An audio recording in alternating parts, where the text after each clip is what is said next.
बंधुओं नमस्कार। कल आपने भगवान के मुख से अष्टांग योग की विधि सुनी थी। अष्टांग योग की विधि भगवान कपिल ने अपनी माता देवहूति को बताई और आज आगे देखिए क्या बता रहे हैं। आगे कपिल मुनि जी कहते हैं, अपनी माता को समझा रहे हैं। क्या समझाते हैं? आज समझा रहे हैं कि भक्ति का मर्म क्या है और काल की क्या महिमा है। जिसको हम लोग काल कहते हैं उसकी क्या महिमा है। और कहते हैं कि प्रभु देवहूति ने जब ये पूछा अपने पुत्र से, या ये कहो कि भगवान कपिल से देवहूति ने पूछा कि प्रभु प्रकृति, पुरुष और महतत्वादि का जैसा लक्षण सांख्य शास्त्र में कहा गया है तथा जिसके द्वारा उनका वास्तविक स्वरूप अलग अलग जाना जाता है, और भक्ति योग को ही जिसका प्रयोजन कहा गया है, वह आपने मुझे बताया। अब कृपा करके भक्ति योग का मार्ग मुझे विस्तार पूर्वक बताइए। इसके सिवा जीवों की जन्म मरण रूपा अनेक प्रकार की गतियों का भी वर्णन कीजिए, जिसके सुनने से जीव को सब प्रकार की वस्तुओं से वैराग्य उत्पन्न होता है, जिसके भय से लोग शुभ कर्मों में प्रवृत्त होते हैं, और जो ब्रह्मादि का भी शासन करने वाला है, उस सर्वसमर्थ काल का स्वरूप भी आप मुझसे कहिए। ज्ञान दृष्टि के लुप्त हो जाने के कारण देहादि मिथ्या वस्तु में जिन्हें आत्माभिमान हो गया है, तथा बुद्धि के कर्मासक्त रहने के कारण अत्यंत श्रमिक होकर जो चिरकाल से अपार अंधकार में संसार में सोए पड़े हैं, उन्हें जगाने के लिए आप योग प्रकाशक सूर्य ही प्रकट हुए हैं। और श्री मैत्रेय जी कहते हैं कि हे कुरुश्रेष्ठ विदुर जी, माता के ये मनोहर वचन सुनकर महामुनि कपिल जी ने उनकी प्रशंसा की और जीवों के प्रति दया से द्रवीभूत हो बड़ी प्रसन्नता के साथ उनसे इस प्रकार बोले। और श्री भगवान कहते हैं कि माता जी, साधकों के भाव के अनुसार भक्ति योग का अनेक प्रकार से प्रकाश होता है, क्योंकि स्वभाव और गुणों के भेद से मनुष्य के भाव में भी विभिन्नता आ जाती है। जो भेददर्शी क्रोधी पुरुष हृदय में हिंसा, दंभ अथवा मात्सर्य का भाव रखकर मुझसे प्रेम करता है, वह मेरा तामस भक्त कहा जाता है। जो पुरुष विषय, यश और ऐश्वर्य की कामना से प्रतिमादि में मेरा भेदभाव से पूजन करता है, वह मेरा राजस भक्त कहलाता है। लेकिन जो व्यक्ति पापों का क्षय करने के लिए, परमात्मा को अर्पण करने के लिए और पूजन करना कर्तव्य है, इस बुद्धि से मेरा भेदभाव से पूजन करता है, वह सात्विक भक्त है। जिस प्रकार गंगा का प्रवाह अखंड रूप से समुद्र की ओर बहता है, उसी प्रकार मेरे गुणों के श्रवण मात्र से मन की गति का तैल धारावत अविच्छिन्न रूप से मुझ सर्वांतर्यामी के प्रति हो जाना तथा मुझ पुरुषोत्तम में निष्काम और अनन्य प्रेम होना, यह निर्गुण भक्ति योग का लक्षण कहा गया है।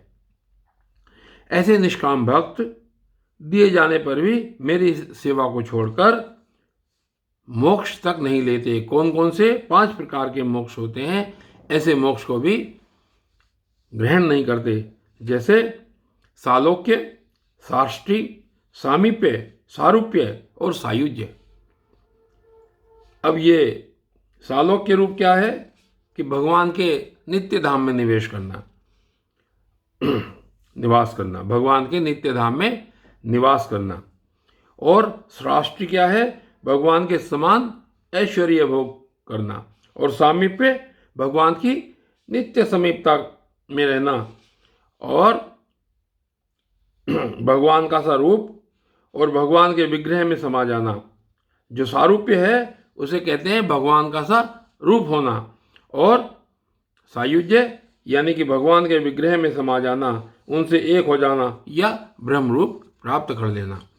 तो यहाँ पर श्री भगवान अपनी माता को बता रहे हैं कि जो ऐसे निष्काम भक्त हैं, जिनके ऊपर ये जिनके गुण बताए गए हैं, कि ऐसे जो निष्काम भक्त हैं वो दिए जाने पर भी, यानी उनको दें तब भी वो मेरी सेवा को छोड़ करके इन 5 प्रकार के मोक्ष तक को भी स्वीकार नहीं करते।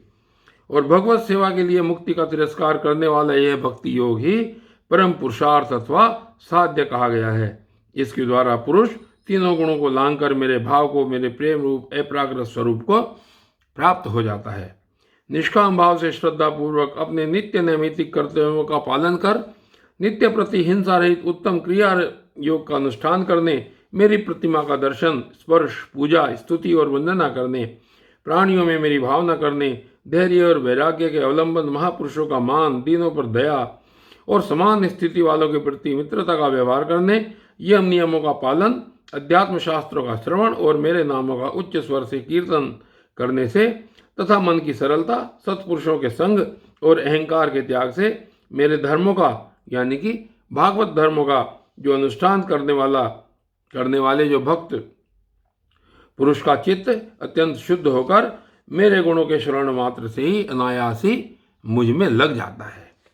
और आगे कहते हैं कि जिस प्रकार वायु के द्वारा उड़कर जाने वाला गंध अपने आश्रय पुष्प से घ्राणेन्द्रिय तक पहुंच जाता है, उसी प्रकार भक्ति योग में तत्पर और राग द्वेष आदि विकारों से शून्य चित्त परमात्मा को प्राप्त कर लेता है।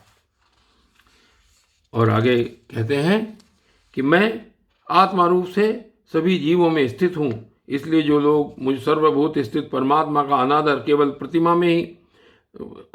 करके केवल प्रतिमा में ही मेरा पूजन करते हैं, उनका वे पूजा तो केवल स्वांग मात्र है। मैं सबका आत्मा परमेश्वर सभी भूतों में स्थित हूँ, ऐसी दिशा में जो मोहवश मेरी उपेक्षा करके केवल प्रतिमा के पूजन में ही लगा रहता है, वह तो मानो भस्म में ही हवन कर रहा है। और आगे कहते हैं कि जो भेददर्शी और अभिमानी पुरुष दूसरे जीवों के साथ वैर बांधता है और इस प्रकार उनके शरीरों में विद्यमान मुझ आत्मा से ही द्वेष करता है, उनके मन को कभी शांति प्राप्त नहीं होती। और कहते हैं कि माताजी जो दूसरे जीवों का अपमान करता है, वह बहुत सी घटिया बढ़िया सामग्रियों से अनेक प्रकार के विधि विधान के साथ मेरी मूर्ति का पूजन भी करे तो भी मैं उससे प्रसन्न नहीं हो सकता।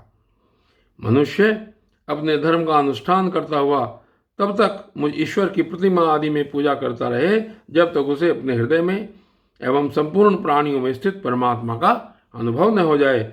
जो व्यक्ति आत्मा और परमात्मा के बीच में थोड़ा सा भी अंतर करता है, उस भेददर्शी को मैं मृत्यु रूप से महान भय उपस्थित करता हूँ। अतः संपूर्ण प्राणियों के भीतर घर बनाकर उन प्राणियों के ही रूप में स्थित मुझ परमात्मा का यथा योग्य दान, मान, मित्रता के साथ व्यवहार तथा समदृष्टि के द्वारा पूजन करना चाहिए। माताजी, पाषाण आदि अचेतनों की अपेक्षा वृक्षादि जीव श्रेष्ठ हैं।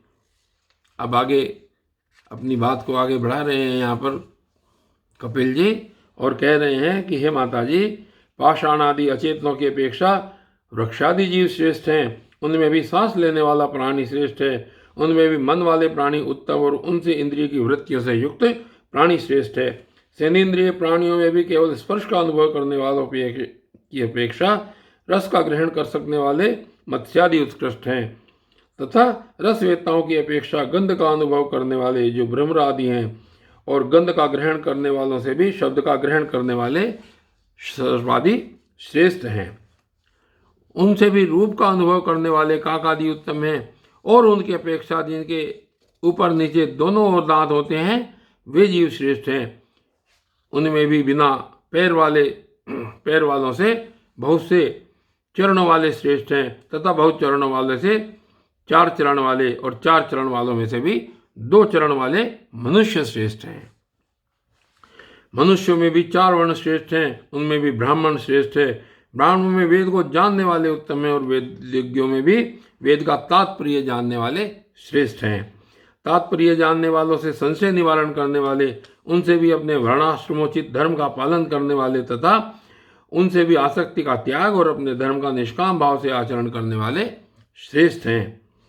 उनकी अपेक्षा जो लोग अपने संपूर्ण कर्म, उनके फल तथा अपने शरीर को भी मुझे ही अर्पण करके भेदभाव छोड़कर मेरी उपासना करते हैं, वे श्रेष्ठ हैं।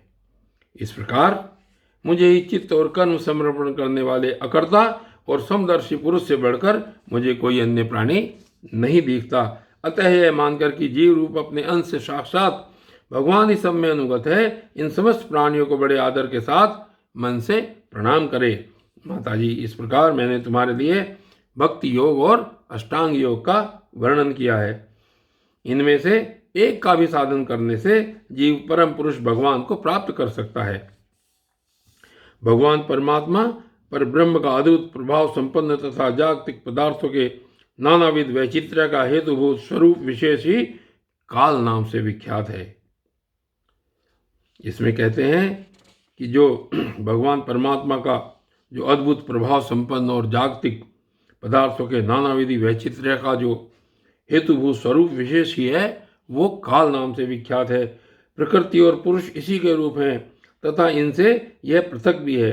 नाना प्रकार के कर्मों का मूल दृष्टि भी यही है तथा इसी से महतत्वादि के अभिमानी भेददर्शी प्राणियों को सदा भय लगा रहता है।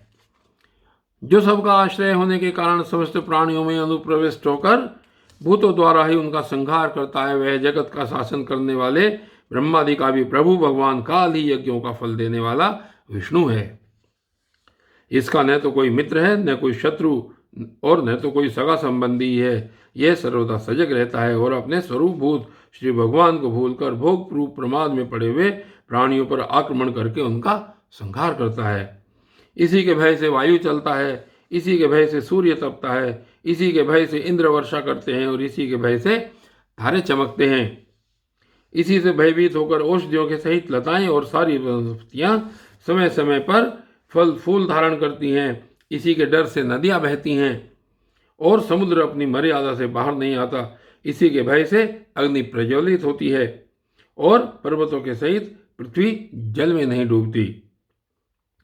इसी के शासन से यह आकाश जीवित प्राणियों का श्वास प्रश्वास के लिए अवकाश देता है और महतत्व अहंकार रूप शरीर का 7 आवरणों से युक्त ब्रह्मांड के रूप में विस्तार करता है। इस काल के ही भय से रसत्वादि गुणों के नियामक विष्णु आदि देवगण, जिनके अधीन यह सारा चराचर जगत है, अपने जगत रचना आदि कार्यों में युग क्रम से तत्पर रहते हैं। यह अविनाशी काल स्वयं अनादि किंतु दूसरों का आदि करता यानी कि उत्पादक है तथा स्वयं अनंत होकर भी दूसरों का अंत करने वाला है। यह पिता से पुत्र की उत्पत्ति कराता हुआ सारे जगत की रचना करता है और अपने संहार शक्ति मृत्यु के द्वारा यमराज को भी मरवाकर इसका अंत कर देता है। और बंधुओं, आज आपने ये महिमा सुनी भगवान कपिल के मुख से, और आज बस यहाँ पर इतना ही। कल की वीडियो में देखते हैं भगवान कपिल अपनी माता को क्या समझाते हैं। तब तक के लिए धन्यवाद।